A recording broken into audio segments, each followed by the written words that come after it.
Hello friends, आज हम combination of mirror में दो मिरर्स ऐसे देखने वाले हैं जो आपस में पैरेलल होते हैं। अगर इसका प्रैक्टिकल एग्जांपल देखें तो मुझे सैलून याद आता है, जहाँ पे आपने देखा होगा कि जब भी आप अपने बालों को कटवाते रहते हैं तब अगर पीछे साइड आपके हेड को देखना है तो जो बार्बर होता है वो बेसिकली क्या करता है, पीछे तरफ एक मिरर रख देता है। इससे हमें अपने बाल जो पीछे तरफ काटे हैं, किस प्रकार से काटे हैं, कैसा दिख रहा है, उस सभी चीज़ें हमें सामने फ्रंट मिरर पे दिखने लग जाती हैं। और आपने एक चीज़ और देखा होगा कि जब आमने सामने दो मिरर सैलून में होते हैं और वहाँ पे आप अगर स्टैंड होते हैं या खड़े रहते हैं या बैठे रहते हैं तो आपने देखा होगा कि बहुत सारे इमेजेस आपको दिखाई देते हैं। तो जो आज का लेक्चर है बेसिकली हम उसको ऐसा बोल सकते हैं कि the physics of saloon, and वहाँ पे जो मिरर्स है उसका ही आज फिजिक्स हम देखने वाले हैं। तो ये ऐसा मान के चलिए कि जो आज का फिजिक्स है आपके लाइफ में घटने वाले घटनाओं को निरूपित करता है। आप इससे बहुत दिनों से परिचित हैं। चलिए देखते हैं इसी फिजिक्स को। तो मान लीजिए कि ये एक मिरर है जिसका नाम हम M1 दे रहे हैं, और एक दूसरा मिरर ले रहे हैं जो कि इससे पैरेलल है, लाइक दिस। इसको हम मिरर 2 के नाम से जान रहे हैं। ये दोनों मिरर ऐसे अर्थ सरफेस पे या किसी एक प्लेन सरफेस पे हैं। यहाँ से 90 डिग्री ये भी बना रहा है, 90 डिग्री ये भी बना रहा है। इस तरीके से ये दोनों पैरेलल है। ये जो सरफेसेस आप देख रहे हैं, ये दोनों सरफेसेस, ये बेसिकली आप इसको ऐसा माने कि मिरर का रिफ्लेक्टिंग सरफेस है। यहाँ से इंसिडेंट रे रिफ्लेक्टेड होते हैं। अब मान लीजिए कि इन दोनों की जो डिस्टेंस है, डिस्टेंस बिटवीन मिरर 10 मीटर की है या 10 सेंटीमीटर, आप जैसा एज्यूम करना चाहें कर लीजिए, ये जस्ट न्यूमेरिक टर्म है। और M1 मिरर से अगर कोई ऑब्जेक्ट, ये है ऑब्जेक्ट, ये ऑब्जेक्ट सपोज 2 मीटर पे रखी है तो डेफिनेटली M2 मिरर से यही ऑब्जेक्ट 8 मीटर पे रखी होगी, क्योंकि डिस्टेंस बिटवीन मिरर्स 10 मीटर है। अब इस ऑब्जेक्ट का मिरर M1 किस तरीके से इमेज बनाएगा वो देखेंगे। सिमिलरली इस ऑब्जेक्ट का M2 मिरर कैसे इमेजेस बनाएंगे वो हम देखने वाले हैं। तो हमें ये पता है कि आप इस मिरर को थोड़ी देर के लिए भूल जाइए। आप अगर ये मिरर है, इसके सामने अगर कोई ऑब्जेक्ट रखी होती है तो हमें पता है कि ये जस्ट अगर 2 मीटर पे इस साइड है, distance between object and mirror अगर 2 मीटर है तो distance between image and mirror भी 2 मीटर पे होगा। ये प्रॉपर्टी हमें पता है। तो यहाँ से 2 मीटर पे पहला इमेज फॉर्म होगा, उस इमेज का नाम मैं I1 दे रहा हूँ। ये जो इमेज फॉर्म हुआ है इस ऑब्जेक्ट का मिरर M1 से, वो I1 नाम से हम निरूपित कर रहे हैं। और ये कितने मीटर पे होगा? मिरर से 2 मीटर पे होगा। इसको कैसे, कौन कौन से दो रे इसको कंस्ट्रक्ट कर रहे हैं, तो उसके कंस्ट्रक्शन को समझने के लिए हम पहला रे मान लेते हैं कि ये वाला इंसिडेंट हो रहा है। और चूंकि ये नॉर्मल इंसिडेंट हो रहा है मिरर से, इसलिए रिफ्लेक्ट भी ऐसा हो जाएगा। तो ये रिफ्लेक्टेड रे है। तो इस इमेज को बनाने वाला पहला रे, रिफ्लेक्टेड रे हमें मिल गया। ये है फर्स्ट रिफ्लेक्टेड रे फ्रॉम M1। ये बेसिक प्रॉपर्टी हमने कई बार देखा है और ये हमें क्लियर है। हमको एक दूसरे रे की ज़रूरत है जो इस इमेज का फॉर्म करे, तो कोई भी इस पे एक दूसरा रे इंसिडेंट कर देते हैं। इस ऑब्जेक्ट से बहुत सारे रे निकलेंगे। तो मान लीजिए दूसरा रे है और ये दूसरा रे इस तरीके से निकलेगा कि यहाँ पे ये रिफ्लेक्टेड होगा, लाइक दिस। यहाँ पे हम एक नॉर्मल की कल्पना करते हैं। ये जितना एंगल बना रहा है उतना एंगल यहाँ पे भी बनेगा। तो ये हमें पता है। इसको हम पीछे की ओर अगर एक्सटेंड करें तो हमें बेसिकली इमेज से जाती हुई 2 रे नज़र आएंगे। तो ये मुझे क्लियर हो गया कि ये जो है ये है सेकेंड रिफ्लेक्टेड रे फ्रॉम M1। ये M1 से सेकेंड रिफ्लेक्टेड रे हैं, ये first reflected ray and second reflected ray मिल के I1 का निर्माण कर रहे हैं। ये I1 हमें पता चल गया। सिमिलरली हम इस मिरर 2 के लिए भी हम सोच सकते हैं। इसके लिए अगर मुझे इमेज की चर्चा करनी है तो यहाँ पे आप देख रहे हैं कि distance between object and mirror 8 metre पे है, तो उसी तरीके से distance between image and mirror भी 8 मीटर पे ही होगा। तो यहाँ पे एक इमेज का निर्माण होगा जिसका नाम मैं I2 दे रहा हूँ। बेसिक प्रॉपर्टी यूज़ करके मैंने ये प्रेडिक्शन किया है कि ये 8 मीटर पे एक इमेज बनेगा। इस इमेज का निर्माण कौन कर रहा है? तो इसका पहला इंसिडेंट रे नॉर्मली ये गया और यही चीज़ इधर की ओर रिफ्लेक्ट होके आ गया। अगर मैं एक दूसरे रे की कल्पना करूं तो मैं यहाँ से एक दूसरा रे इस तरीके से ले सकता हूँ। कोई भी एक इंसिडेंट होगा इस मिरर M2 पे ऑब्जेक्ट से निकलता हुआ और ये इस तरीके से यहाँ से रिफ्लेक्ट होगा लाइक दिस, कि अगर मैं इसको पीछे की ओर अगर एक्सटेंड करूँ तो ये इमेज पॉइंट पे मीट करेगा। तो हमें ऐसा लगेगा जैसे कि ये इमेज से निकल रही है। सिमिलरली ये भी रिफ्लेक्टेड रे इमेज से निकल रही है और इधर की ओर स्ट्राइक कर रही है। तो हम इसको ऐसा मान सकते हैं कि ये जो रे देख रहे हैं ये बेसिकली क्या है? सेकेंड रिफ्लेक्टेड रे फ्रॉम M2 और इसका फर्स्ट रिफ्लेक्टेड रे जो है ये वाला रे है, तो इसको मैं लिख रहा हूँ फर्स्ट रिफ्लेक्टेड रे फ्रॉम M2। ये first and second reflected ray मिल के I2 का निर्माण कर रहे हैं। ये बेसिक प्रॉपर्टी हमने कई बार देखा है, समझा है, इससे भली भांति हम परिचित भी हैं। आज इसके थोड़े बियॉन्ड जाएंगे। अब इसमें समझने वाली बात यह है आपके लिए कि ये I1 को ध्यान से देखें। इस I1 से 2 रे निकल रही हैं, एक रे ये है और एक रे ये है। ये दोनों के दोनों रे M2 पे इंसिडेंट हो रहे हैं।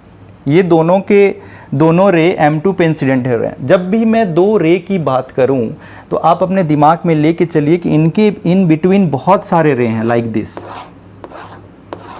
और ये सभी के सभी इंसिडेंट हो रहे हैं। केवल 2 ही रे वहां पे नहीं है, बहुत सारे रे हैं। तो ये ऐसे बहुत सारे रे M2 पे इंसिडेंट हो रहे हैं। तो ये चीज़ मुझे क्लियर हो जा रहा है इस डायग्राम को देखने के बाद कि जो I1 है वो बेसिकली M2 के लिए ऑब्जेक्ट की तरह बिहेव कर रहा है। तो मैं यहाँ पे ये लिख सकता हूँ, पहला conclusion, I1 is object for M2। Similarly अगर मैं I2 की बात करूं तो I2 से भी ऐसे बहुत सारे रे निकल रहे हैं। आप देख रहे होंगे इन बिटवीन, ये 2 रे के बिटवीन बहुत सारे रे निकल रहे हैं जो कि M1 पे स्ट्राइक कर रहे हैं। तो इसलिए हम ऐसा बोल सकते हैं कि I2 is object for M1। तो हमें इस बेसिक प्रॉपर्टी से ये क्लियर हो गया कि I1 भी ऑब्जेक्ट है M2 के लिए और I2 ऑब्जेक्ट है M1 के लिए। अगर I2 ऑब्जेक्ट है M1 के लिए तो I2 का डिस्टेंस M1 से कितना मीटर पे है? ये 10 मीटर और ये 8 मीटर, 18 मीटर, 18 मीटर के डिस्टेंस पे I2 को रखा गया है। तो डेफिनेटली यहाँ से 18 मीटर के डिस्टेंस पे, सपोज यहाँ कहीं 18 मीटर होता है, एक I3 का निर्माण होगा जो कि 18 मीटर के डिस्टेंस पे होगा। कहाँ से? मिरर M1 से। ये प्रॉपर्टी हमें पता चल गया। इसको निर्माण कौन कौन से रेज कर रहे हैं? ये वो रेज कर रहे हैं जो इस पे स्ट्राइक कर रहे हैं, फॉर एग्जांपल दिस रे। तो यहाँ से मैं इसको इस तरीके से खींच सकता हूँ और दूसरा रे, ये रे इधर की ओर आ रहा था और वही रे रिफ्लेक्ट हुआ लाइक दिस। तो इसका निर्माण करने वाला जो I3 का है वो निर्माण करने वाला कौन सा रे है? ये दोनों रे की हम कल्पना करके इस टाइप से डायग्राम बना सकते हैं। सिमिलरली आप देखिए I1 को, ये मैंने क्या लिखा है? I1 is object for M2। अगर I1 M2 के लिए ऑब्जेक्ट है तो सबसे पहले उस ऑब्जेक्ट का डिस्टेंस देखेंगे किससे? मिरर से। तो मिरर कहाँ है? यहाँ पे है। ये 10 मीटर हो गया, ये 2 मीटर हो गया, 12 मीटर। मतलब इस मिरर से इसके अपोजिट डायरेक्शन में 12 मीटर पे एक ऑब्जेक्ट का निर्माण हो जाएगा लाइक दिस। आप ऐसा मानिए, ये अप्रॉक्सीमेट डिस्टेंस, सपोज़ मैं 12 मीटर की कल्पना करता हूँ, तो यहाँ पे एक इमेज का निर्माण हो जाएगा यहाँ पे, और इस इमेज का नाम दे रहा हूँ मैं I4। तो इस इमेज को बनाने वाले दो रे कौन कौन से हैं? तो पहला रे तो यही जो यहाँ से निकल रहा है ऐसा, और ये रिफ्लेक्टेड बैक हो रहा है। दूसरा रे कौन सा? दूसरा रे ये वाला, तो यहाँ से ये रिफ्लेक्टेड होगा लाइक दिस,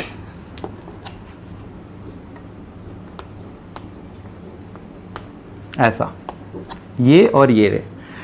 फिर ये आगे जाके क्या करेगा? यहां पे स्ट्राइक करेगा ऐसा। ये जो प्रोसेस है इमेज का बनना, अब आप देख पा रहे होंगे I4 को ध्यान से देखिए। I4 से निकलने वाली बहुत सारी रे, नॉट ओनली दिस रे, इनके बिटवीन बहुत सारे रेज हैं, बहुत सारे रेज। वो बहुत सारे रेज इस पे टकरा रहे हैं M1 पे। तो हम ऐसा बोल सकते हैं कि I4 is object for M1। मुझे पता चल गया कि जो I4 है वो ऑब्जेक्ट फॉर M1 है। सिमिलरली I3 की बात करें, I3 पे भी आप देख रहे होंगे कि बहुत सारे यहाँ पे ऐसे रेज हैं जो कि M2 पे टकरा रहे हैं। तो हम ये लिख सकते हैं I3 is object for M2। And अगर मैं इसको ऑब्जेक्ट मानता हूं विथ रिस्पेक्ट टू M2, तो मैं इसका एक इमेज उधर की ओर बनाऊंगा। अगर मैं I4 को ऑब्जेक्ट मानता हूं विथ रिस्पेक्ट टू M1, तो मैं इधर की ओर इमेज बनाऊंगा।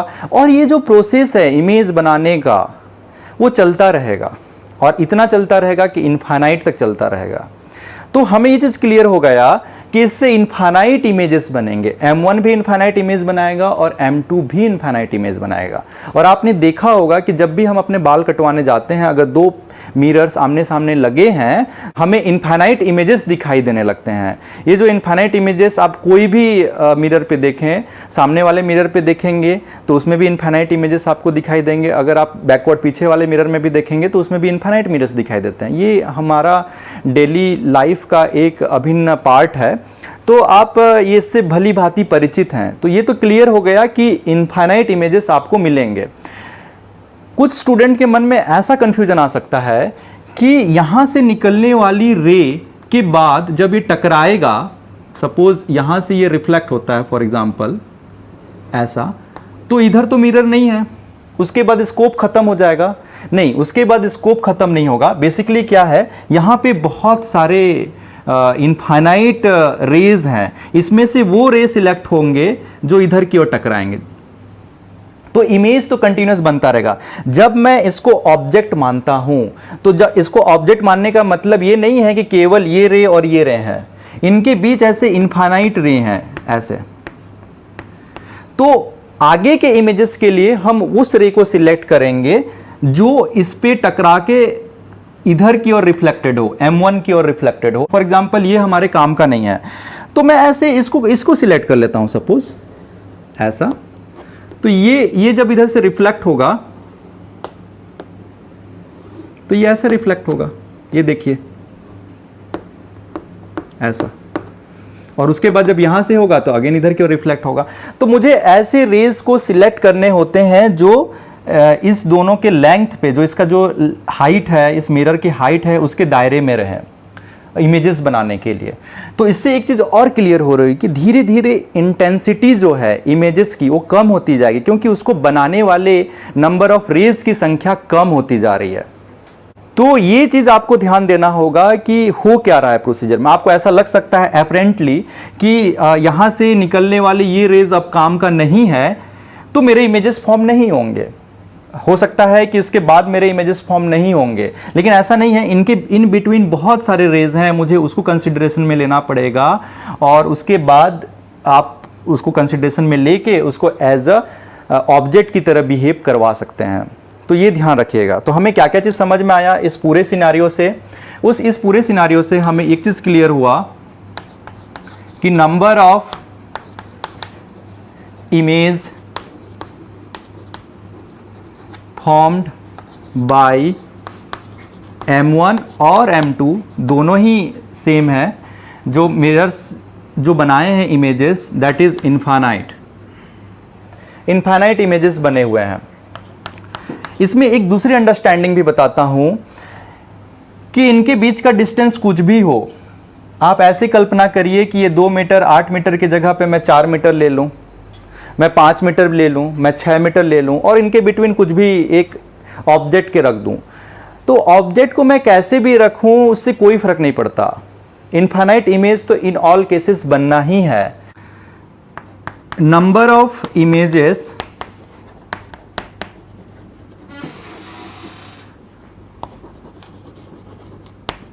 made by parallel mirrors does not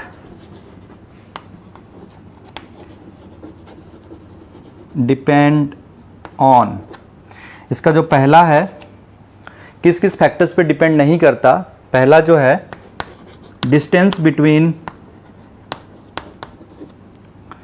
mirrors,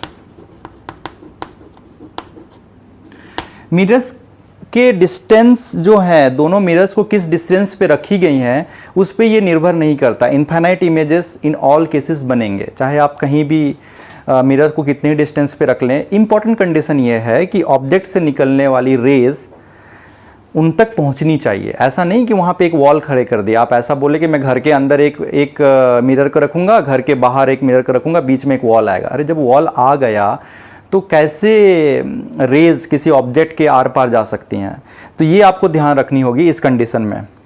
दूसरा, placing of object between mirrors.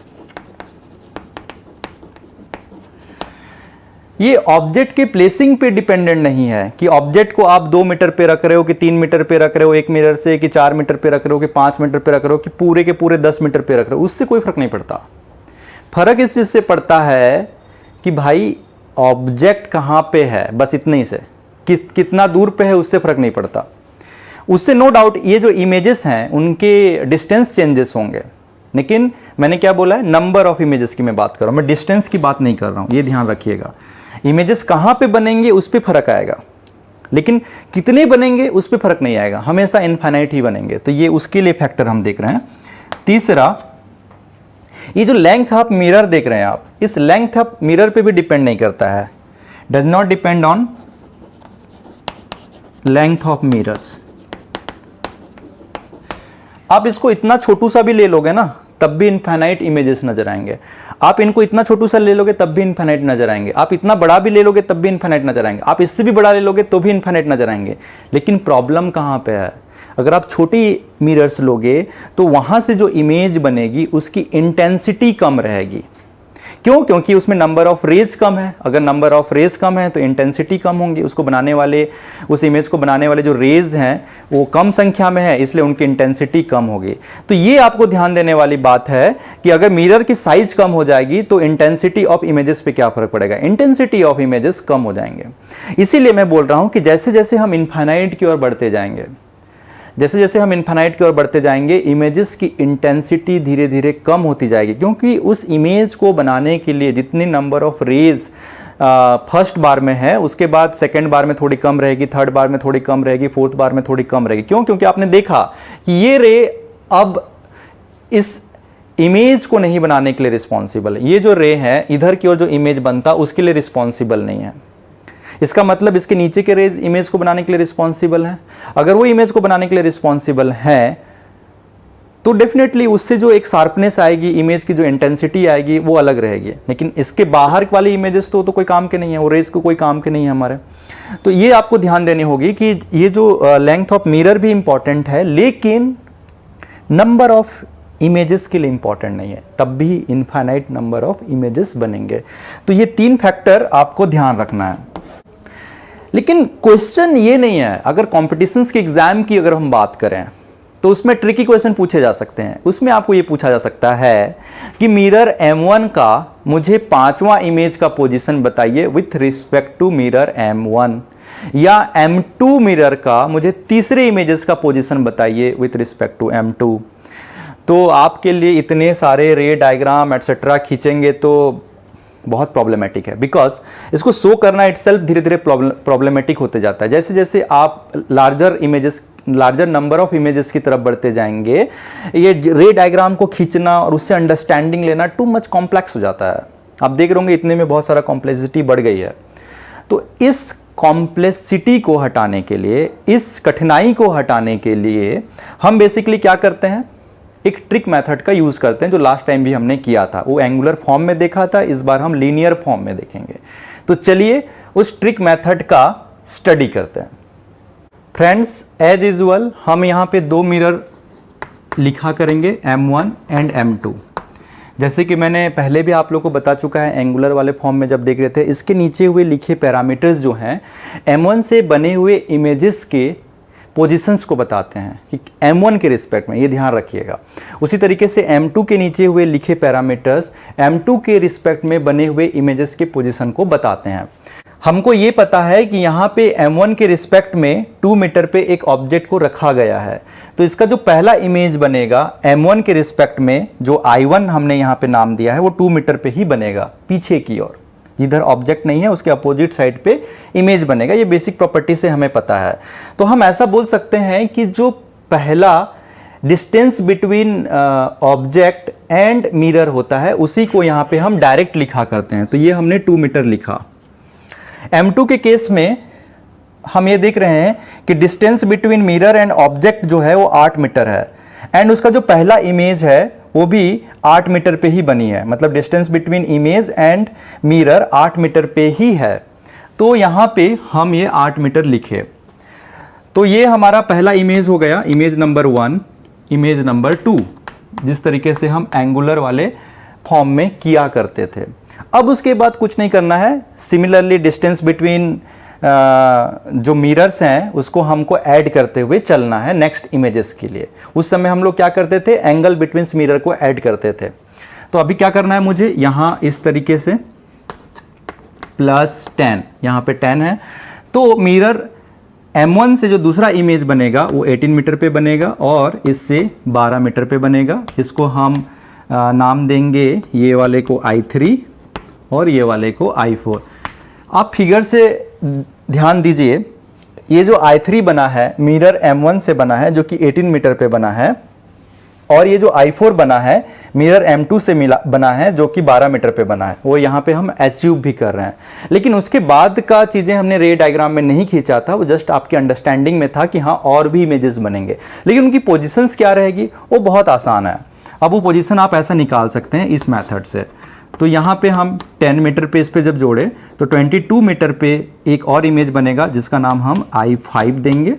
And यहाँ पे अगर 10 मीटर और जोड़े तो 28 मीटर पे एक और इमेज बनेगा, जिसका नाम हम I6 दे रहे हैं।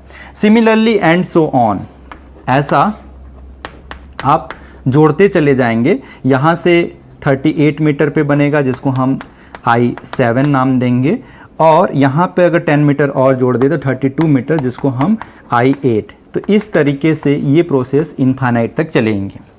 अगर कॉम्पिटिशन्स के एग्ज़ाम में आपको ये पूछा जाए कि M1 मिरर से मुझे चौथा इमेज जो बना है उसका पोजीशन बताइए, तो डेफिनेटली 38 मीटर।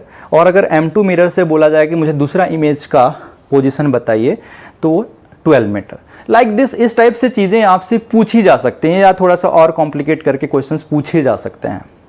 तो आई होप जो हमको सलोन में दिखता है नंबर ऑफ इमेजेस, उसका आप यहाँ पे एक प्रैक्टिकल फिजिक्स देख चुके हैं, उसका एनालिटिकल मेथड से भी देखे और ये ट्रिक वाले मेथड से भी देखे।